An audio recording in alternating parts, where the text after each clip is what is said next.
Hi friends, 30 days சேலஞ்சோட டே 7 சண்டேன்றதுனால லேட்டாக தான் எழுந்திரிச்சோம். பிரேக்ஃபாஸ்ட்டுக்கு வந்து எக் நூடுல்ஸ் தான் ப்ரிப்பேர் பண்ணியிருந்தேன், நிறைய வெஜ்ஜீஸ் போட்டு.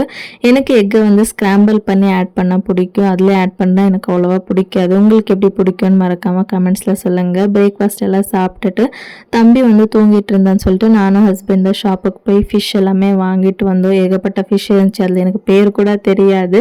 எங்களுக்கு தேவையான ஃபிஷ் மட்டும் வாங்கிட்டு வீட்டுக்கும் வந்துட்டோம். ஆஃப்டர்நூன் லஞ்சுக்கு வந்து ஃபிஷ் ஃப்ரை, அதுக்கப்புறமா அவரைக்காய் குழம்பு, ரைஸ் வச்சு சூப்பராக லஞ்ச் எல்லாமே சாப்பிட்டு முடிச்சாச்சு. ரொம்ப நாள்னா எனக்கு ப்ரெக்னெண்ட்டாக இருக்கும்போதே அவக்காடோ சாப்பிடணும் போல் தோணிட்டே இருந்துச்சு. பட் நான் அதை வந்து ட்ரை பண்ணதில்லை. நிறைய பேர் வந்து அவ்வளோவா நல்லா இருக்காதுன்னு சொல்லியிருந்தாங்க. சரி, இன்றைக்கி ட்ரை பண்ணி பார்ப்போமேன்னு சொல்லிட்டு நான் ஆன்லைனில் அவக்காடோ புக் பண்ணியிருந்தேன். அதுவுமே வந்துருந்துச்சு. ஈவினிங் போல் அதை டோஸ்ட் பண்ணி சாப்பிட்டோம். ரொம்பவே சூப்பராக இருந்துச்சு. நீங்களும் என்ன மாதிரி நல்லா இருக்காதுன்னு ட்ரை பண்ணலன்னா ஒரு வாட்டி ட்ரை பண்ணுங்கள். ரெசிபி வந்து நாளைக்கு போஸ்ட் பண்ணுறேன். வீடியோ பிடிச்சா லைக் பண்ணுங்கள்.